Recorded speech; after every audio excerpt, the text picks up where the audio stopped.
கேரளா ஸ்டைலில் மட்டன் சுக்கா.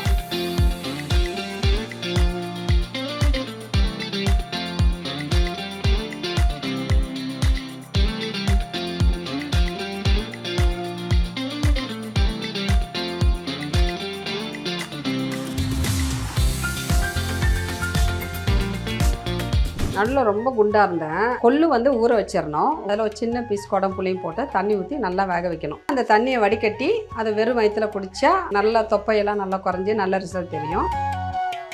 என்ன கேஜில இருந்தீங்க, என்ன கேஜிக்கு வந்துட்டீங்க? 72லேருந்து 62 வந்தேன். பா சடனாக வந்து காலையில் ஆஃபீஸ் போகிறதுக்கு ஒரு சிம்பிள் டிஷ் குக் பண்ணணுன்னா ஏதோ ஒரு ரெசிபி சொல்லுங்கள். பீஸ் புலாவ் பண்ணலாம், ஒரு ஜீரா ரைஸ் பண்ணலாம், ஒரு சாம்பார் சாதம் பண்ணலாம். இப்போ இந்த பூரிக்கெலாம் நிறைய பேர் சொல்லுவாங்களே எண்ணெய் பயங்கரமாக வந்து பிடிக்குது, எண்ணெய் அதிகமாக இருக்குன்னு. அப்போ எண்ணெய் வந்து கம்மியாக பிடிக்கிறதுக்கு எந்த மாதிரி எண்ணெய் குடிக்காமல் இருக்கணும்னா பூரிக்கு வந்து பிசைஞ்சு கொஞ்சம் நேரத்தில் போட்டுடணும். நிறைய பேருக்கு உப்பு பிரச்சனை இருக்குது, காரம் கூடிடுச்சுன்னா எப்படி இமீடியட்டாக எப்படி அதை சரி பண்ணுறது? காரம் அதிகமாக போயிடுச்சுன்னா வெங்காயமும் தக்காளியும் கொஞ்சம் அரைச்சி அதில் ஊற்றி திருப்பி கொதிக்க வச்சோம்னா சரியாயிடும். டார்லிங் ஏசி திருவிழா, இந்தியாவிலே குறைந்த மாத தவணையில் AC. Satyabama Institute of Science and Technology, Chennai and Sri Perumbudur. Let's go holidays. Travel beyond boundaries. Ma'am என்ன பண்ண போகிறோம்? இன்றைக்கி வந்து கேரளா ஸ்டைலில் மட்டன் சுக்கா. தேவையான பொருட்கள் என்ன? இப்போ 1 கிலோ மட்டன் வந்து வாஷ் பண்ணி எடுத்து வச்சுருக்கேன். இப்போ இதுக்கு வந்து சில பொருள்லாம் சேர்க்க போகிறேன். அதை ஒன்று ஒன்றா நான் காமிச்சிட்டு போடுறேன் உங்களுக்கு. ஃபஸ்ட்டு வந்து மஞ்சத்தூளில் ஸ்டார்ட் பண்ணுவோம்.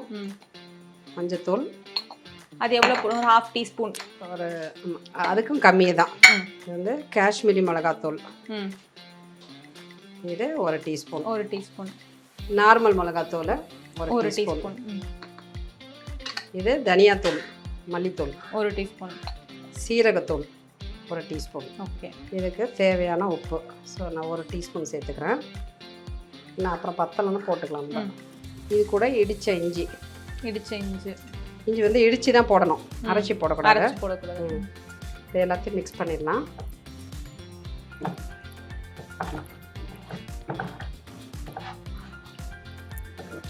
டக்குன்னு பேச்சுலர்ஸ் கூட செய்யலாம் இதை. அதுதான் நீங்கள் பண்ணுற ரெசிபி எல்லாமே வந்து டெய்லியும் யாராவது ஒருத்தர் வந்து சேவ் பண்ணி வச்சுப்பாங்க. நிறைய வறுத்தரைச்சி அது மாதிரிலாம் செய்யலாம்.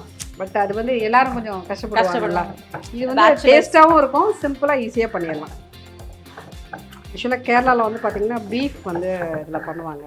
ஸோ நம்ம வந்து அதுவே மட்டனில் பண்ணுறோம், சிக்கனில் பண்ணலாம். ஸோ இதெல்லாம் போட்டு மசாலா பசங்காச்சு அடுத்தது குக்கரில் மாற்றிடலாம்.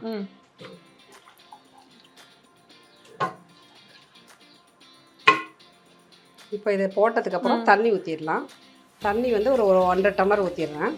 கம்மியாக ஊற்றினாலே போதும், நிறைய போதும். இது வேகிறதுக்கு தண்ணி ஊற்றினா போதும், நிறைய போனாலும் குழம்பு மாதிரி ஆகிடும். ஸோ இதை அப்படியே க்ளோஸ் பண்ணிட வேண்டியதுதான். இப்போ இது எத்தனை விசில்? இது வந்து ஒரு 4-5 விசில், கறியை பொறுத்து. இது இளங்கறியாக இருக்கட்டும் ஒரு 4 விசில் வச்சுக்கலாம். இது நல்லா வேகட்டும், அதுக்கப்புறம் என்ன பண்ணுறதுன்னு நான் சொல்கிறேன். இப்போலாம் வந்து குக் பண்ணுறது வந்து ஒரு பெரிய அது ஒரு வேலையாகவே ஆயிடுச்சு. சடனாக வந்து காலையில் ஆஃபீஸ் போகிறதுக்கு ஒரு சிம்பிள் டிஷ் குக் பண்ணணுன்னா ஏதோ ஒரு ரெசிபி சொல்லுங்கள். சிம்பிளாக பண்ணோம்னா ஒரு பீஸ் புலாவ் பண்ணலாம், ஒரு ஜீரா ரைஸ் பண்ணலாம், ஒரு சாம்பார் சாதம் பண்ணலாம். காய்கறிலாம் இல்லாமல் சும்மா ஒரு வெங்காயம் தக்காளி சின்ன வெங்காயம்லாம். ஏன்னா நிறைய சின்ன வெங்காயம்லாம் இப்போ உரிக்கிறதுக்கு நிறைய பேர் வந்து யோசிக்கிறாங்க. நான் என்ன சொல்கிறேன், சின்ன வெங்காயங்கிறது உடம்புக்கு ரொம்ப ரொம்ப நல்லது. பெரிய வெங்காயம் நல்லது தான். சின்ன வெங்காயம் ஃப்ரீயாக இருக்கும்போது இப்போ கதை பேசுகிறோம், இப்போ டிவி சீரியல், இப்போ நான்லாம் டிவி சீரியல்லாம் நிறைய பார்க்க மாட்டேன். ஃபுல்லாக குக்கிங் ரிலேட்டடாக பார்ப்பேன் நான். அது அப்புறம் அது வேறு ஏதாவது எதுவுமே பார்க்கலான்னு போகிறாங்க, அதுக்காக சொல்கிறேன்.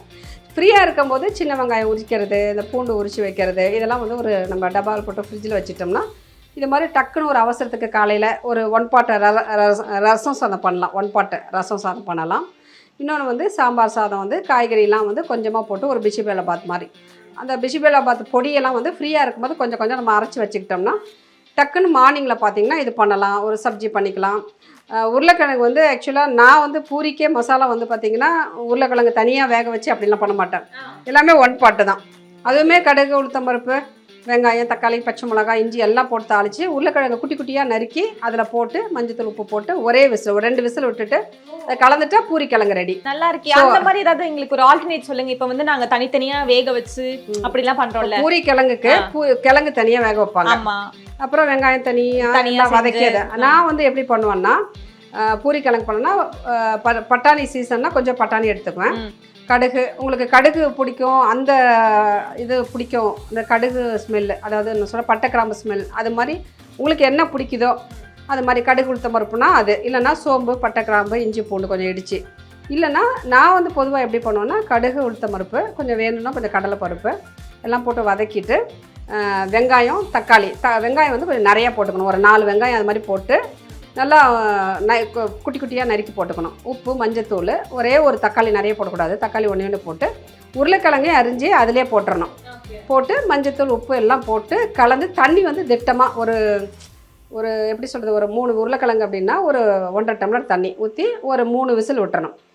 விட்டுட்டு எடுத்து நல்லா மேஷ் பண்ணிட்டீங்கன்னா பூரி கிழங்கு ரெடி. டக்குன்னு ஒரு பூரியை போட்டுக்கலாம். பூரி ரொம்ப நேரம் ஆகாதுல்ல உங்களுக்கு, கடன்னு பிசைஞ்சாலே. அதே மாதிரி சப்பாத்திக்கு நிறைய பேர் சுடு தண்ணி ஊற்றி பிசைறாங்க, பால் ஊற்றி, அதெல்லாம் இல்லை.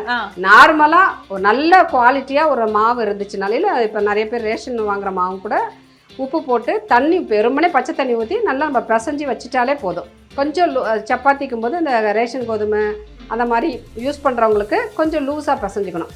இப்போ கடையில் வாங்குகிற கோதுமைன்னா வீட்டில் அரைக்கிற மாதிரின்னா கொஞ்சம் ஓரளவுக்கு ரொம்ப டைட்டாக இல்லாமல் இது மாதிரி பசஞ்சாலும் நல்லா சாஃப்டாக வரும். பால் ஊற்றுறோம், நிறைய பேர் ஊற்றுறாங்க, பட் நான் இப்படி தான் பண்ணுறது. இப்போ இந்த பூரிக்கெல்லாம் நிறைய பேர் சொல்லுவாங்களே எண்ணெய் பயங்கரமாக வந்து பிடிக்குது, எண்ணெய் அதிகமாக இருக்குன்னு. அப்போ எண்ணெய் வந்து கம்மியாக பிடிக்கிறதுக்கு எந்த மாதிரி எண்ணெய் குடிக்காமல் இருக்கணும்னா பூரிக்கு வந்து பிசைஞ்சு கொஞ்சம் நேரத்தில் போட்டுடணும், உடனே போட்டுடணும். ஆமாம், ரொம்ப நேரம் அந்த மாவு வந்து கொஞ்சம் நேரம் வச்சுருந்தோம்னா வேணும்னா நம்ம ஃப்ரிட்ஜில் தூக்கி வச்சுட்டு அப்புறம் நம்ம போட்டோம்னா அந்த மாதிரி ஆகாது. மாவு வந்து ரொம்ப லூஸாக ஆயிடுச்சுன்னா உங்களுக்கு வந்து அந்த மாதிரி எண்ணெய் குடிக்கிற மாதிரி இருக்கும். டைட்டாக பூரிக்கே கொஞ்சம் டைட்டாக பிசையணும். சப்பாத்திக்கு லூஸாக எவ்வளோ லூஸாக வேணாலும் பிசையலாம். பூரிக்கு மட்டும் நல்லா டைட்டாக பசஞ்சு நம்ம பூரி போட்டோம்னா நல்லா உப்பியும் நல்லா வரும். வேணும்னா உங்களுக்கு வந்து பூரிக்கு மட்டும் கொஞ்சமாக ரவா யூஸ் பண்ணிக்கலாம், கொஞ்சம் கிறிஸ்பியாக ரவா போடலாமா? சும்மா 1 ஸ்பூன். பட் அது போடணும்னு அவசியமே இல்லை, உடனே பிசைஞ்சு உடனே போட்டால் அது போடணும்னு அவசியம் இல்லை. அந்த மாதிரி இன்கேஸ் வந்து இப்போ ஏதாவது ஒரு குழம்பு வைக்கிறோம், நிறைய பேருக்கு உப்பு பிரச்சனை இருக்குது, காரம் கூடிடுச்சுன்னா எப்படி இமீடியட்டாக எப்படி அதை சரி பண்ணுறது? காரம் கூடிருச்சு அப்படின்னா தேங்காய் பிடிக்கிறவங்கன்னா கொஞ்சம் தேங்காய் அரைச்சி போட்டுக்கலாம். தேங்காய் வேண்டாம் அப்படின்னு நினைக்கிறவங்க கொஞ்சமாக வெங்காயம் போடணும். ஆமாம், வெங்காயம் வந்து காரம் அதிகமாக போயிடுச்சுன்னா வெங்காயமும் தக்காளியும் கொஞ்சம் அரைச்சி அதில் ஊற்றி திருப்பி கொதிக்க வச்சோம்னா சரியாயிடும். சாம்பார் அந்த மாதிரின்னு சொன்னால் உங்களுக்கு இதே தான். கொஞ்சம் சாம்பார்லாம் வந்து கொஞ்சம் உப்பு கூட அந்த மாதிரிலாம் எதாவது போயிடுச்சுன்னா உருளைக்கிழங்கு கட் பண்ணி போட்டுக்கலாம், கொஞ்சம் தேங்காயும் சீரகமும் அரைச்சி போட்டுக்கலாம். இந்த மாதிரி நம்ம வந்து கமெண்ட் பண்ணிக்கலாம். இப்போ நிறைய பேர் வந்து இந்த வெயிட் லாஸ்க்கு நிறைய ரெசிபீஸ்லாம் வந்து சொல்கிறாங்கல்ல, நீங்கள் அந்த மாதிரி ஏதாவது ஒரு எக்ஸ்பீரியன்ஸ் பண்ணியிருக்கீங்களா? இந்த ரெசிபி ட்ரை பண்ணுங்கள், இது வந்து நல்ல ஒர்க் ஆகும்னா என்ன ரெசிபி? நல்லா ரொம்ப குண்டாக இருந்தேன். கொள்ளு வந்து ஊற வச்சிடணும். ஊற வச்சுட்டு காலையில் எழுந்திரிச்சு குக்கரில் போட்டு அதில் ஒரு சின்ன பீஸ் குடம்புளியும் போட்டு தண்ணி ஊற்றி நல்லா வேக வைக்கணும். ஒரு 2-3 விசில் விட்டுறணும். விட்டுட்டு அந்த தண்ணியை வடிகட்டி அதை வெறும் வயிற்றுல குடித்தா நல்ல ரிசல்ட், நல்லா தொப்பையெல்லாம் நல்லா குறைஞ்சி நல்ல ரிசல்ட் தெரியும். இது ஒன்றும் நான் பண்ணேன். இன்னொன்று வந்து வெள்ளை பூசணிக்காய் இருக்குல்ல, கல்யாண பூசணின்னு சொல்லுவாங்க, அந்த பூசணிக்காய் வந்து ஜூஸ் காலையில் போட்டு வெறும் வயிற்றுல தான். ஆனால் நிறைய பேர் வெறும் வயிற்றுல குடிக்கிறாங்கன்னா 11 மணிக்கு குடிக்கிறாங்க. பட் அதோட காலையில் குடித்தா எனக்கும் குறைஞ்சிச்சு, எனக்கு தெரிஞ்சவங்களுக்கெல்லாம் சொல்லி அதுவுமே நல்லாவே குறைஞ்சிச்சு. எவ்வளோ குறைஞ்சிச்சு? எவ்வளோலேருந்து 10 கிலோ குறைஞ்சோம். ஆமாம். என்ன கேஜியில் இருந்தீங்க, என்ன கேஜிக்கு வந்துட்டீங்க? 72லேருந்து 62 வந்தேன். ஆமாம், நல்ல வெயிட்டு குறைஞ்சது. அதை பூசணிக்காய் வந்து கொல்லும் அது மாதிரி தான். வெள்ளை பூசணிக்காய் வெறும் அதை மட்டும் கட் பண்ணி அதை வந்து ஜூஸ் அதை வந்து சில்லுன்னு போடணும்னா நம்ம ஃப்ரிட்ஜில் வச்சுக்கணும். சில்லுன்னு வேண்டாம், ஏன்னா இப்போ வெயிலுங்கிறதுனால நம்ம சில்லுன்னு போட்டு கொஞ்சமாக உப்பு மிளகுத்தூள், சர்க்கரையெல்லாம் போடக்கூடாது. வெறும்னே கொஞ்சோண்டு உப்பு மிளகுத்தூள் கொஞ்சம் டேஸ்ட்டுக்கு வேணும்னா உங்களுக்கு கொஞ்சம் லெமன் புழிஞ்சிக்கலாம், டேஸ்ட்டாக குடிக்கணும் அப்படின்னு நினச்சோம்னா. பட் வந்து ட்ரமாண்டியஸ் சேஞ்ச் ட்ரை பண்ணுறோம். 10 kgs குறைஞ்சிச்சு. ஆமாம். அந்த மாதிரி வேறு என்னெல்லாம் நீங்கள் உங்களுக்கு பர்சனலாக பண்ணிக்கிட்டீங்க, அது ரிசல்ட் வந்துச்சு எனக்கு அப்படின்னு சொல்லலாம்? கொள்ளு, நிறைய கொள்ளு வந்து நம்ம யூஸ் பண்ணிக்கலாம், நிறைய நம்ம ஃபுட் யூஸ் பண்ணலாம். ஆமாம், எண்ணெயெல்லாம் கொஞ்சம் வந்து கம்மியாக சாப்பிட்றது நல்ல. பட்டு எண்ணெய் இப்போ நான் நிறைய இப்போ ஜிம்முக்கு போகிறவங்க அது போகிறவங்க என்னை பொறுத்த வரைக்கும் நல்லா சாப்பிட்டு நல்லா வேலை செஞ்சு நல்லா ஹாப்பியாக இருக்கணும். அப்படி தான் நான் நினைப்பேன். நான் ரொம்ப மட்டும் கஷ்டப்படுத்திக்கிட்டு இதை இப்போ என் பையனே ஜிம்முக்கு போகிறான், இது சாப்பிடல அது சாப்பிடலன்னு சொல்லுவேன். நான் அப்படி கிடையாது, எல்லாமே சாப்பிடுவேன், நல்லா வேலை செய்வேன், நல்லா அப்படியே போயிட்டுருக்கு. அந்த மாதிரி தான். ஓகே. ஜிம் போகிறவங்களுக்கு கொஞ்சம் டயட்லாம் பார்த்து எடுத்துக்கலாம். ஃப்ரூட்ஸ் நிறையா, சாலட்ஸ் எடுத்துக்கலாம், வெள்ளரிக்காய் அந்த மாதிரி சாலட்ஸ், கேரட்டு அந்த மாதிரிலாம் எடுத்துக்கலாம். நிறைய ஃபுட்டு பார்த்திங்கன்னா ஆயில் வந்து கம்மியாக பண்ணி நிறைய வேக வச்சு ஸ்டீம்டு ஃபுட் வந்து அவங்க நிறைய எடுத்துக்கலாம். அந்த மாதிரி அவங்க சாப்பிட்லாம். ஓகே. ரைஸும் வந்து எடுத்துக்கலாம், கொஞ்சம் கொஞ்சம் எடுத்துகிட்டு காய்கறி நிறையா. ஆக்சுவலாக வந்து எனக்கு தெரிஞ்ச ஒருத்தவங்க சொல்லுவாங்க, இலையை வந்து திருப்பி போடணும், ஸோ காய்கறி நிறைய சாப்பிடணும் சொல்லியிருப்பாரு. ஆமாம், அவரும் சொல்லியிருக்காரு. இலை வந்து இந்த பக்கம் இருக்கணும், காய்கறி நிறைய சாப்பிடணும், ரைஸ் கம்மியாக சாப்பிடணும். காய்கறி நிறையா, கீரை வாரத்தில் 2-3 நாளாவது கீரை எடுத்துக்கலாம். ஃபுட்டு தான் இருக்குது, நம்ம என்ன ஃபுட்டு எடுத்துக்கிறோமோ அதுதான். என்ன தான் ஜிம் போய் வேலை செஞ்சாலும் நம்ம எடுக்கிற ஃபுட்டும் ஒன்று இருக்குது, ரீசன் ஒன்று இருக்குது. இப்போ மட்டன் வந்து குக் ஆகிடுச்சு. அடுத்தது நம்ம வந்து அதை வறுக்கிறதுக்கு என்ன பண்ணணும்.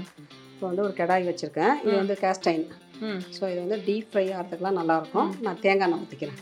தேங்காய் எண்ணெயா? ஆமாம். ஓகே. தேங்காய் எண்ணெய் தான் இந்த கேரளா அந்த டச். ஆமாம், அதுதான் நல்லாயிருக்கும்.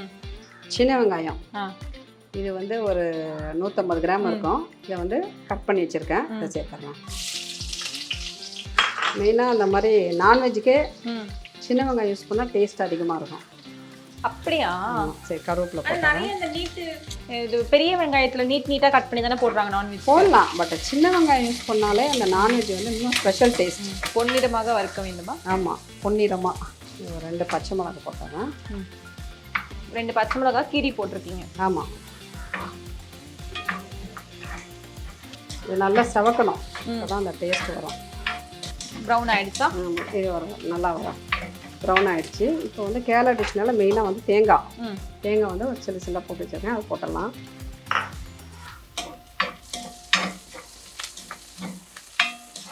ஃபஸ்ட்டு வந்து இஞ்சி போட்டு வேக வச்சோம். இதில் வந்து பூண்டு இடித்து வச்சுருக்கேன். தனித்தனியாக போடுறீங்க? ஆமாம், அப்போ வந்து ஃப்ளேவர் வந்து உங்களுக்கு நல்லாயிருக்கும்.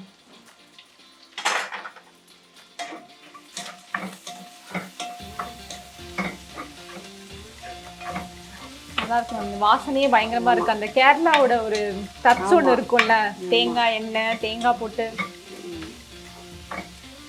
தேங்காயெல்லாம் வறுத்து அதை அரைச்சி போட்டு பண்ணாலும் அது ஒரு டேஸ்ட்டாக இருக்கும். இது ஒரு மெத்தட். ஆமாம், இப்போ வந்து இந்த குக்கரில் வேக வச்சுருக்கோம்ல, இதை வந்து இதில் போட்டுற வேண்டியதான். இந்த தண்ணியோடையே அப்படியே மட்டனை போட்டுற வேண்டியதான்.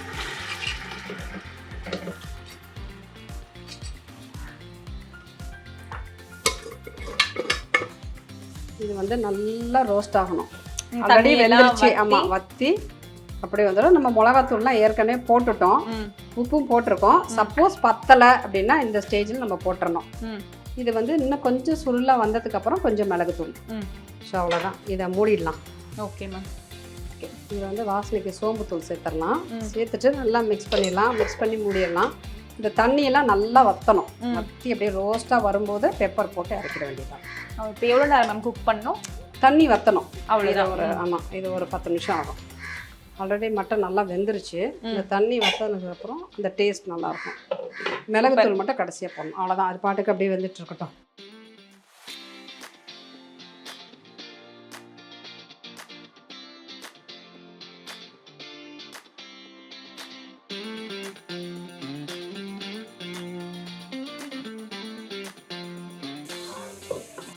மேம் ரெடியா? ரெடி. வா அப்பா, பயங்கரமா இருக்கு. அந்த தண்ணி எல்லாம் வற்றி நல்லா சுண்டிடுச்சு. நல்லா அப்படியே வாசனையும் சூப்பரா இருக்கு. ஃபினிஷிங் டச்சுக்கு வந்து ஆமாம், கொத்தமல்லி தூவி, கொத்தமல்லி கொஞ்சம் கருவேப்பிலை, வாசனை நல்லாயிருக்கும். இப்போ கொத்தமல்லியெல்லாம் தூவியாச்சு. நல்லா கரெக்டாக தான். இந்த தண்ணி எல்லாம் ஊற்றி அப்படியே எப்படி வந்திருக்கு பாருங்க. பார்க்கவே பயங்கர டெம்ப்டிங்கா இருக்கு. சூப்பரா குக் ஆயிருக்கு. பார்த்தாலே தெரியுது அந்த சாஃப்டா டெண்டரா இருக்கு. உங்களுக்கு டேஸ்ட்டுக்கு கொடுக்குற சாப்பிடுங்க. கொடுக்கலனா வந்து நானே கேட்டிருப்பேன், கொடுங்க ப்ளீஸ் அப்படின்னு கேட்டிருப்பேன்.